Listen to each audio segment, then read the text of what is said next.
começamos agora o Democracia e Direitos Humanos, uma iniciativa do projeto de extensão ligado à Agência de Jornalismo, do curso de jornalismo da Universidade Estadual de Ponta Grossa, no Paraná. Eu sou Hebe Gonçalves, sou professora do curso de jornalismo da UEPG e temos aqui conosco a professora também do curso de jornalismo da UEPG, Ângela Guiar. Olá, Ângela. Olá. E contamos também com a participação de Juliana Colucci, que fala direto de Bogotá, na Colômbia. Juliana é jornalista. Olá, Juliana. Olá. Juliana é jornalista e professora do curso de Jornalismo e Opinião Pública da Universidade de Rosário, em Bogotá, e vai falar conosco hoje sobre a pandemia do novo coronavírus na Colômbia. Hoje é 23, quinta-feira, 23 de abril. Agora são 2 horas da tarde e 2 horas da tarde, meio-dia, em Bogotá, na Colômbia, onde Juliana reside há 4 anos.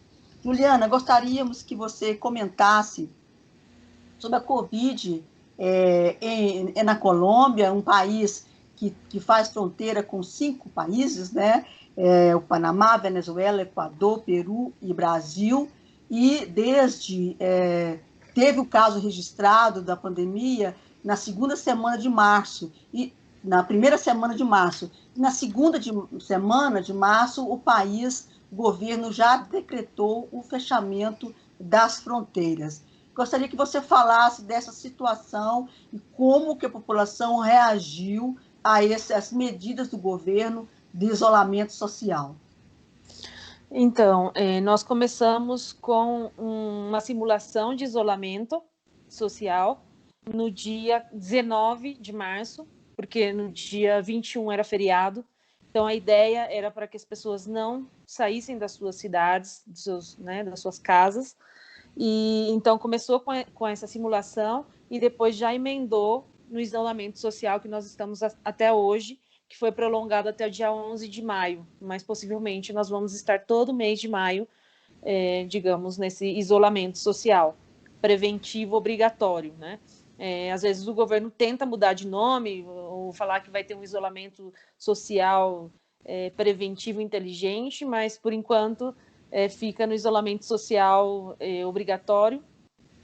Nós aqui em Bogotá já faz, acho que 2 semanas, temos rodízio de gênero. Então, nos dias pares, as mulheres podemos sair para fazer compras ou comprar medicamento ou sacar dinheiro, e os homens nos dias ímpar. Isso foi outras cidades na Colômbia, eles colocaram rodízio pelo número do documento. Mas aí, aqui em Bogotá, a prefeita achou que isso seria muito complicado, porque para verificar, o policial tem que pedir o documento, né, para poder ver se o final do documento corresponde ao dia, né, aquele dia, para poder multar ou não o cidadão. Então, decidiu por gênero. Então, assim, mas não são todas as pessoas que respeitam, né? Tem pessoas que estão saindo para trabalhar, por exemplo, no caso de restaurantes, eles podem fazer serviço de entrega, né, a domicílio. Então, os funcionários trabalham, eles têm que ter uma carta de autorização para poder circular na cidade, mas nós percebemos que ultimamente outros, ou seja, há uma circulação um pouco maior de pessoas. No bairro onde eu moro é relativamente tranquilo, as pessoas têm respeitado, mas houve denúncias que na periferia as pessoas não estavam respeitando, até porque na periferia as pessoas muitas vezes moram com famílias grandes, avós, tios, né, todos na mesma casa, como é o caso, imagino, numa favela no Brasil. Muita gente numa casa pequena, se a gente pode chamar de casa, né? Então as condições são precárias e as pessoas acabam indo para as ruas. Então, nesses bairros, e inclusive em alguns municípios, o que os prefeitos decidiram fazer é militarizar ou fazer toque de queda para que as pessoas ficassem em casa. né? Então, assim, desde o dia 19, nós estamos aí nesse isolamento social. Há alguns, sempre há os prós e contras disso, né? Porque se nós olharmos como uma medida de saúde pública, é muito importante, mas, por outro lado, nós temos na Colômbia um grande problema, que é o trabalho informal, que corresponde a 47% da população economicamente ativa. Então, são pessoas que dependem, precisam trabalhar para poder ter o sustento. Se elas não trabalharem, elas não vão poder ter dinheiro para poder se manter. Então, esse é um grande... Aí fica uma divisão entre, né, de opinião entre o que é melhor fazer. Né? Vai quebrar a economia. Né? Muita gente questiona isso e as pessoas vão morrer de fome. Ou morrem de Covid-19 ou morrem de fome. Então, é uma situação bastante complexa. Juliana, Bogotá, que é a capital da Colômbia, ela tem quase a metade dos casos registrados no país, né? Enquanto a Colômbia tem hoje 4.149 casos, Bogotá registra 1.753 casos, né? Você falou um pouco sobre a reação da população com a medida de isolamento, né? Como é que tem sido a reação da população, considerando não só a capital, mas também as demais cidades do país e as diferenças que você tem de cidade para cidade no país? Bogotá não representa toda a Colômbia, isso é verdade. O desenvolvimento que tem em Bogotá não é o mesmo que tem em outras regiões, então eu acho assim, que tem diferenças, são vários fatores que influenciam. Tem o pequeno produtor agrícola, que está sofrendo nessa situação, né? Tem a população indígena que está sofrendo nessa situação, e tem os imigrantes venezuelanos que estão sofrendo muito nessa situação, porque o que aconteceu? Eles estavam em Bogotá e fizeram eles voltarem, uns foram de ônibus, outros voltaram caminhando para Cúcuta, que é a cidade na fronteira com a Venezuela, e são pessoas que muitas vezes acabam mendigando ou, enfim, ficando em péssimas condições, porque, se eu não me engano, são 15 dias de caminhada de Bogotá até Cúcuta, que é a fronteira, e eles estavam chegando na fronteira e ficando em condições péssimas, dormindo no chão, na Venezuela, e parece que agora eles estão voltando à Colômbia, estão fazendo o caminho de volta. Né? Então, essa população acaba não tendo nenhum tipo, né? Às vezes não tem acesso digamos, não pode tomar um banho, não pode, porque não tem como fazer. Não tem alimentação e não tem também acesso à saúde. Por exemplo, os pequenos produtores agrícolas, antes dessa, digamos, crise do coronavírus, eles já tinham passado por um problema ou por uma diminuição na produção pela questão das geadas. Então, questão da temperatura, principalmente aqui próximo a Bogotá, os produtores de batata e outros produtos, outros alimentos, tinham perdido muita produção.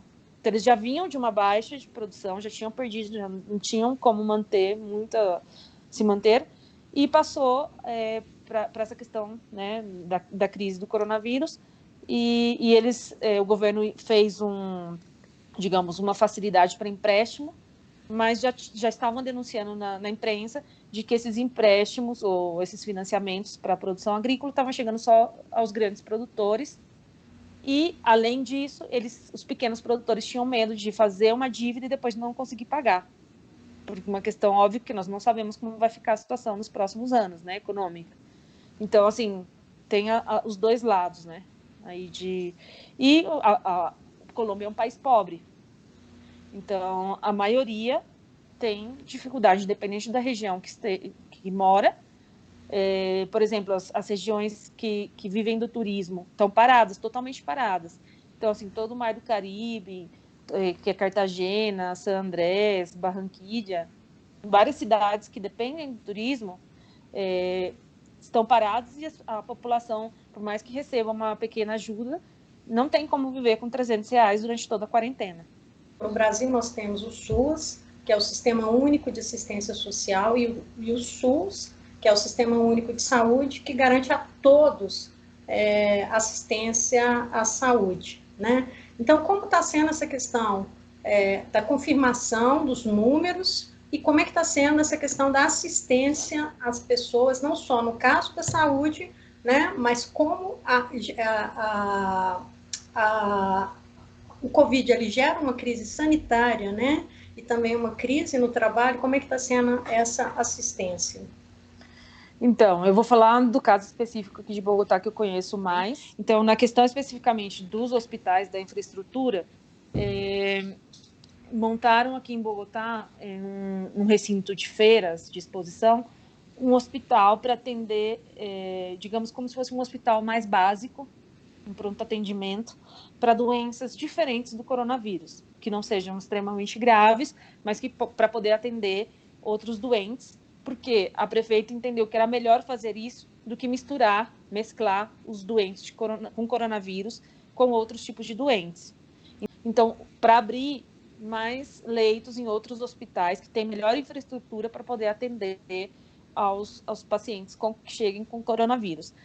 Se eu não me engano, a semana passada, quando o presidente, todos os dias às 6 da tarde, ele faz um pronunciamento, o presidente Ivan Duque, então, se eu não me engano, deve fazer uma semana que ele disse que a taxa de ocupação das UTIs em geral estava baixa, não sei se chegava a 20%, era baixo, então que nesse sentido era animador, assim, né, os dados, mas também se escuta paralelamente, né, assim, não oficial, que os médicos têm mandado muita gente para casa, né, como isso acontece também em outros países.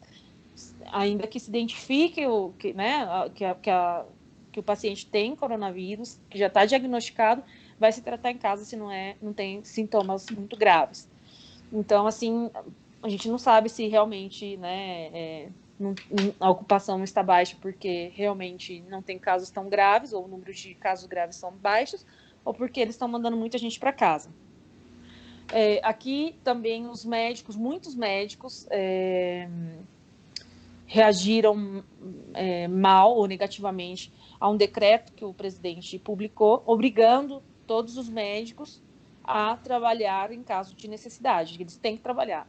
Então, muitos médicos estão renunciando porque dizem que não têm equipamentos de proteção, que eles se sentem ameaçados, né, não têm, digamos, materiais de biossegurança, e eles estão arriscando a própria vida para poder cuidar dos pacientes. Então, eles estão pensando em fazer, digamos, pedir demissão em massa, caso o governo não ofereça os materiais para proteção, né, dos profissionais de saúde. Eles também aceleraram a formação, a graduação dos estudantes de medicina que já estavam finalizando o curso, para eles poderem trabalhar né, em caso de urgência, de uma emergência sanitária maior, que eles teriam que trabalhar também. Então, esse decreto, que eu não me lembro o número, foi da semana passada, então foi bastante polêmico. O sistema de saúde aqui não é gratuito, como no Brasil. Então, por exemplo, a gente paga... Aqui tem um sistema que é por EPS. Então, a EPS é uma empresa que presta serviço de saúde. Então, do meu salário, desconta o valor para pagar essa EPS. Mas, por exemplo, uma pessoa que é informal, né, que trabalha na informalidade, um trabalhador informal, normalmente ele não paga essa EPS. E se ele é muito pobre, quem paga esse valor para ele é o governo. Um sistema que chama Sisbem. Mas, claro, aí ele vai ter aquele atendimento bem básico, né? Não, é pior do que quem paga uma EPS, como é o meu caso, né? E aí tem um outro nível que é o plano de saúde, que você pode pagar ou não, é um complemento, né? Que você pode pagar ou não, mas no caso, como é uma porcentagem do meu salário, quem ganha mais acaba colaborando para quem não tem, né? Não tem condição de contribuir, ter acesso ao sistema que é pago pelo governo. Mas tem muita queixa, em geral já tem muita queixa, né? De pessoas que morrem esperando uma cirurgia, enfim, bastante problema. Então, assim, o que eles estão tentando evitar com essas medidas de isolamento, né, incentivando as pessoas a usar máscara, não sair de casa, é evitar um colapso ainda maior do sistema de saúde. Como a população tem reagido a isso, né?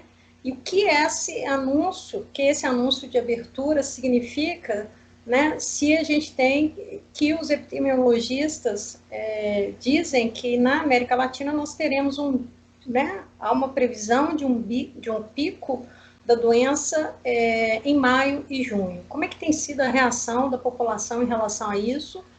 Então, a Cláudia Lopes, ela, que é a prefeita de Bogotá, ela olha, o olhar dela é mais para tentar prevenir a questão da saúde, né? Para tentar prevenir mortes, evitar mortes por conta do Covid-19. E, de alguma maneira, o presidente Ivan Duque tenta, ou seja, é a percepção que eu tenho, tenta reativar, ou quer reativar a economia. Então, quando ele anunciou, saíram alguns ministros, o da saúde, a ministra, acho que do interior, e não me lembro qual mais, falando que ia ter essa abertura a partir do dia 27, já começaram a dar entrevistas e tal. Então, até eu pensei que realmente a gente já ia poder começar a sair às ruas, e, enfim. E eu acho que a Cláudia Lopes pressionou por trás e disse, ela deu uma declaração que foi a seguinte, ela falou que o aeroporto de Bogotá, que está fechado desde o dia 23 de março, ela falou assim, só voltam a abrir esse aeroporto de Bogotá, passando por cima do meu cadáver.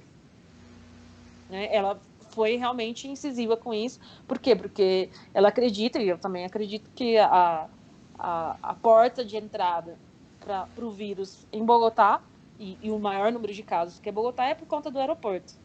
Né? De ter tido aí até o dia 22 de março funcionando. A população, parte da população, que é a que pode estar em casa, que tem condições, tem um trabalho estável e que não vai ser ameaçado, não tem o seu trabalho ameaçado por estar trabalhando de forma virtual ou remota em casa, é uma população mais consciente, uma população que está recebendo o seu salário normalmente, como é o meu caso. Então, a gente entende desde outra perspectiva. Tudo bem, vamos salvar vidas, é assim que tem que ser. Só que vamos nos colocar no lugar desses 47% que são trabalhadores informais, que eles não têm fonte de renda e que eles estavam dependendo dessa ajuda, digamos, desse auxílio, que eu até anotei aqui mais ou menos, durante toda a quarentena seria um auxílio de R$300, certo? Então, assim, e que muitos para 1,1 milhão de lares. Então, se nós pensarmos que 300, né, normalmente as famílias carentes têm pelo menos 4, 5 pessoas na mesma casa, R$300, já estamos em 40 dias de isolamento social, mais ou menos, aproximando, é muito pouco e vai continuar. Então, seriam 2 meses de isolamento para R$300. Né? Também teve outra medida, que foi a devolução do imposto, que aqui chama IVA, não sei qual seria o correspondente aí no Brasil, que é o imposto sobre, acho que produtos. Então, no valor de R$100 aproximadamente, para 1 milhão de famílias. Então, se a família receber os 300 dessa ajuda, mais os 100, seriam R$400 para fazer supermercado, pagar conta de luz, água, todas as faturas que não deixaram de chegar. Não tem desconto. Né? Quem paga aluguel, então, assim, essas pessoas, elas estão desesperadas, porque elas têm medo de passar fome. Né? E realmente vão passar fome. Os moradores de rua, por exemplo, quando eu saio para passear com o meu cachorro, eu vejo quantidade de moradores de rua. Estão multando os moradores de rua por estar na rua um dia par. Mas a pessoa tem que sair para pedir comida, né? Senão ela morre de fome. Então, ontem um morador de rua comentou comigo que ele já tem 2 multas. Ele falou assim, eu não tenho dinheiro nem para comida, imagina para pagar a multa. Certo? Então, assim, é uma incoerência. Ontem também multaram a um senhor, porque ontem era dia par, dia de mulheres saírem. Ele tinha ido levar alimentos, tipo cesta básica, para 120 famílias. E aí multaram, ele recebeu uma multa porque ele estava doando alimento no dia que não era o dia dele, né? Não podia sair, porque era dia par.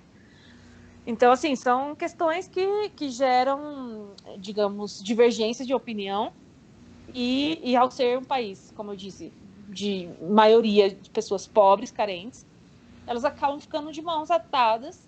Então, por exemplo, artesãos que vendiam pulseirinhas na rua, eles já não têm nem material para fazer a pulseirinha, não tem para quem vender a pulseirinha, se tivesse material, e antes eles pagavam um hostel para ficar. Hoje em dia estão morando na rua, viraram morador de rua, porque não tem como sobreviver. O governo, o presidente, ofereceu um subsídio, né, um auxílio de 160 mil pesos, que corresponderia a R$210. Já isso para aí é uma pergunta, é para todos, em todo o país, né? Porque, no caso específico de Bogotá, a prefeita, Cláudia Lopes, ela também acrescentou, né, um auxílio de 243 pesos, que corresponderiam a R$ 524, né?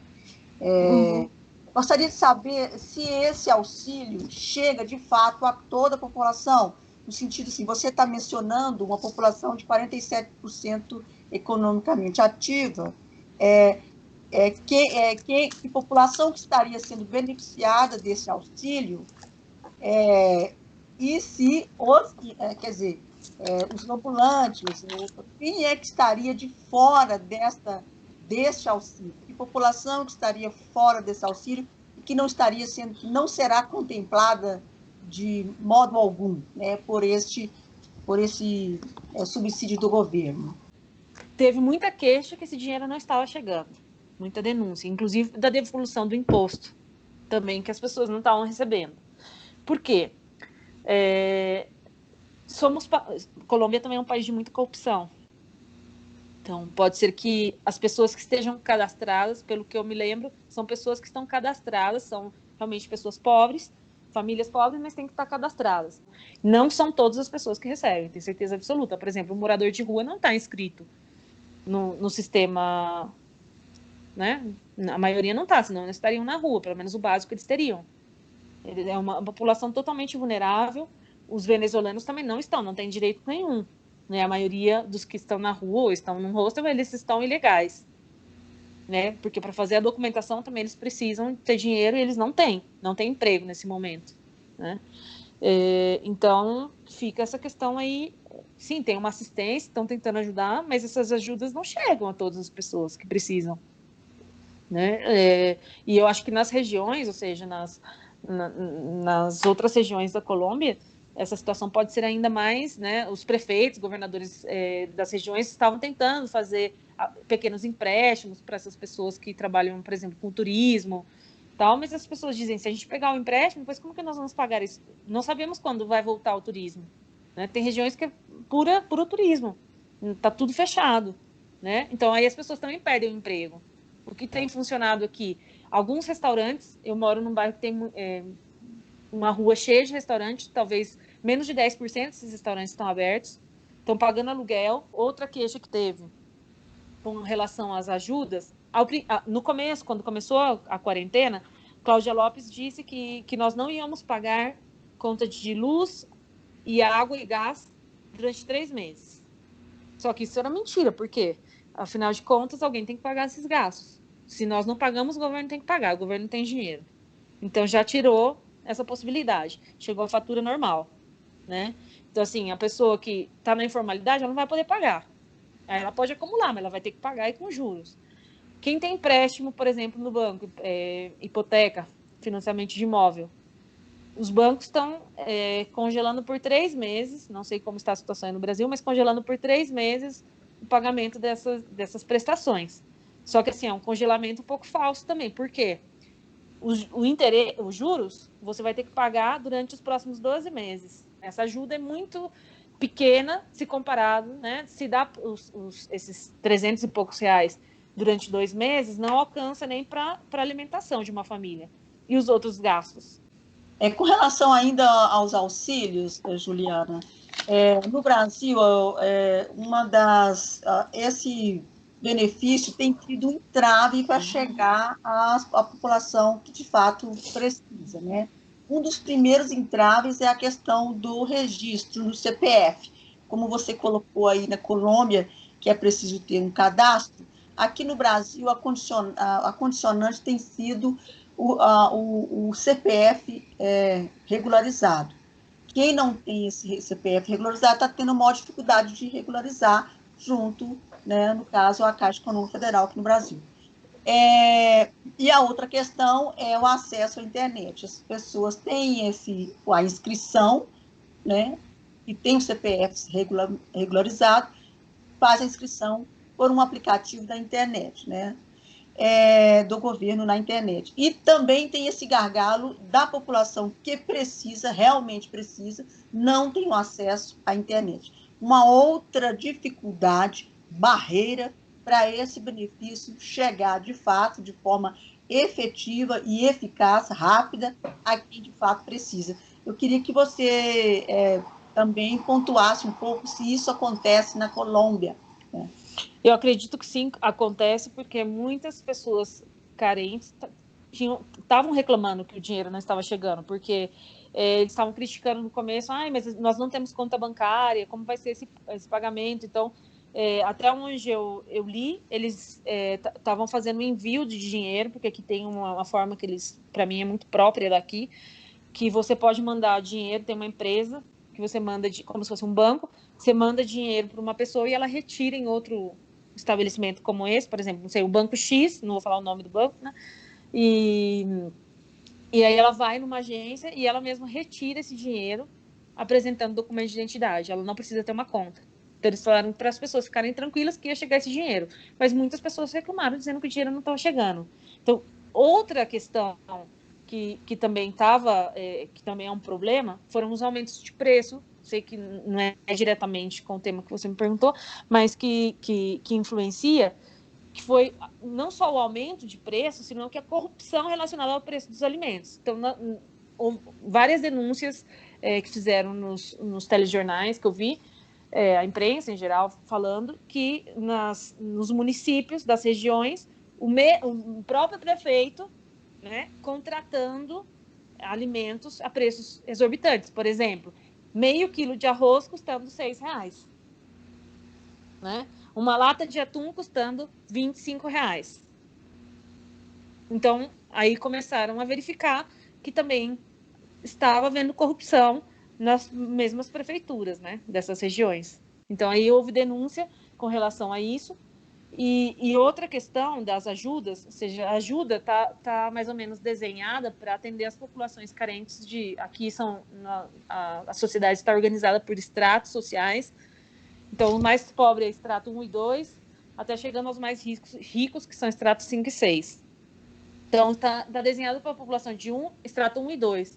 Então, os estratos 3 e 4, por exemplo, que tem muitos comerciantes que não estão tendo nenhum tipo de ingresso, nenhum tipo de renda nesse momento, eles falam, e nós, como nós vamos fazer para se manter? Nós temos família igual, então começou também muita discussão, ou muito barulho na opinião pública por essa questão.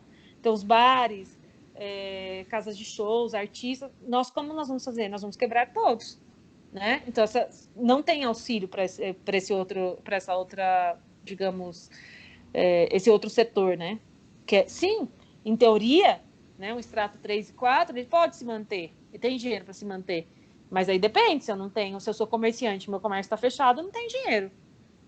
E se eu não tiver uma economia, né, um dinheiro economizado, poupado, eu não tenho do que viver também. A população indígena na Colômbia, ela é composta por 2 milhões de pessoas, né? Muita gente. Dá quase 4% da população, né? No Brasil, assim como na Colômbia, a gente já tem casos de confirmação da doença entre os indígenas. Como é que tem sido a assistência aos povos originários, principalmente nas grandes cidades? Realmente é uma população bastante deixada de lado, por assim dizer, né? Bastante discriminada. Então, assim, os que estão nas ruas acabam mendigando nas ruas ou vendendo colares que eles fazem, pequenos, né, acessórios, seja, são artesãos, mas a gente vê que eles sempre estão sujos, que eles não têm, às vezes não têm onde morar, não têm o que comer. E eu imagino que nessa situação, embora a própria prefeitura de Bogotá tenha habilitado alguns albergues para recolher, para poder dar assistência a essas pessoas que não têm um lar, não têm uma casa, muitos ficaram de fora, porque os que ficaram de fora já não podem entrar nesse período de quarentena. Já não deixam entrar. Então, essa população indígena, se já era discriminada, já estava à margem da sociedade, nessa situação de crise também vai estar. Agora, voltando um pouco para a relação da imprensa na cobertura da pandemia do coronavírus, novo coronavírus. Como tem sido essa cobertura na Colômbia frente às medidas do governo? Né? Está havendo, tem tido um embate ou uma crítica ao governo, ou tem tido um alinhamento, uma concordância com as medidas do governo? Considerando que, pensando que o governo, inicialmente, né, como eu coloquei no início, um dos primeiros governos a fechar as fronteiras do país, né? Se eu tivesse que optar por um lado ou por outro, eu digo que seria muito mais um alinhamento com o que diz o governo do que propriamente com uma crítica, né? São talvez o El Espectador, que seja um jornal mais crítico, né? Muito mais que o Tempo. O Tempo muitas vezes parece que eles só estão para divulgar mesmo que o governo fez as medidas do governo, enfim, não questiona muito. Ele é Espectador um pouco mais. Os canais de televisão também não vejo. Talvez rádio, alguma que outra emissora de rádio sim critica, que os jornalistas se posicionam, talvez os jornalistas em redes sociais sim se posicionam um pouco mais, mas em geral eu sinto assim que é pouco as denúncias ou digamos os furos de reportagem foram mais essa questão de corrupção, ou de que, eu diria mais uma denúncia que, né, para dizer, olha, a população não está cumprindo com o isolamento social em tal bairro, mas são coisas que não chocam, não entram em conflito direto com as medidas aprovadas ou, né, ditas pelo governo. E pensando a questão da opinião, né, da opinião pública, no final do ano passado, o presidente Ivan Duque ele enfrentou os piores índices de apoio da opinião pública, né? E tiveram protestos com milhares que foram às ruas de Bogotá, em protesto contra o desemprego e também a fome, né? Como tem sido a credibilidade do governo, né? Se há esse alinhamento da imprensa com as posições, as medidas adotadas pelo presidente, como é que tem sido a credibilidade dele na condução da crise perante a opinião pública? E também pensando essa tensão que você colocou entre presidente e a prefeita Cláudia Lopes, né, prefeita de Bogotá. As manifestações, por exemplo, do ano passado, que também foram na área de educação, foram bastante fortes, né? Existe aqui uma repressão, por assim dizer, acho que essa é a palavra, policial muito forte. Então, assim, é como se ignorasse. Eu moro mais ou menos perto do centro, muito próximo ao centro. Então, as manifestações sempre estão por aqui, sempre no centro, nessa região que eu moro. E você vê que realmente as manifestações foram pacíficas, né? A maioria delas. Vários jornalistas já me contaram que fazem a cobertura dessas manifestações, que a polícia mesmo o governo coloca infiltrados para poder gerar violência nessas manifestações e tirar a credibilidade dessas manifestações, né?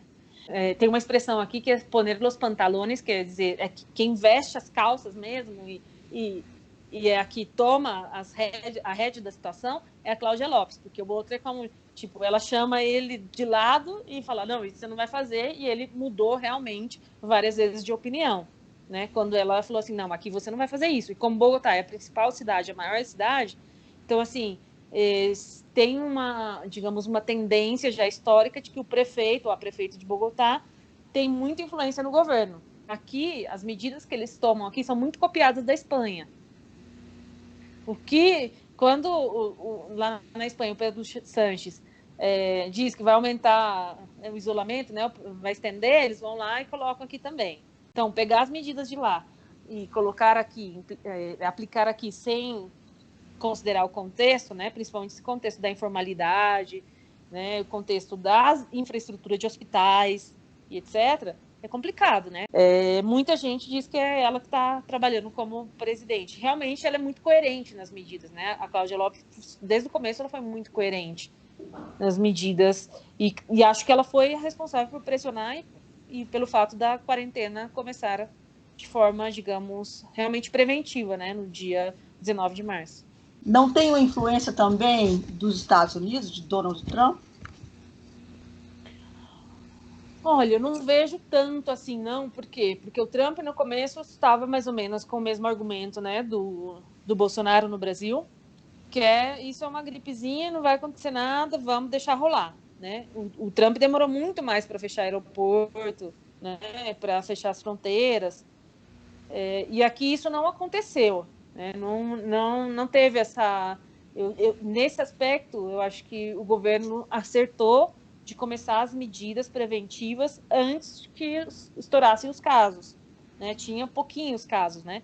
E a maioria foi caso importado, que chegou do aeroporto mesmo. Chegou com colombianos ou estrangeiros, por exemplo, eles tiveram medidas, eu me lembro, nessa primeira, no período de simulação ainda, eles falaram, o estrangeiro colombiano que chegar de fora tem que ficar 14 dias isolados.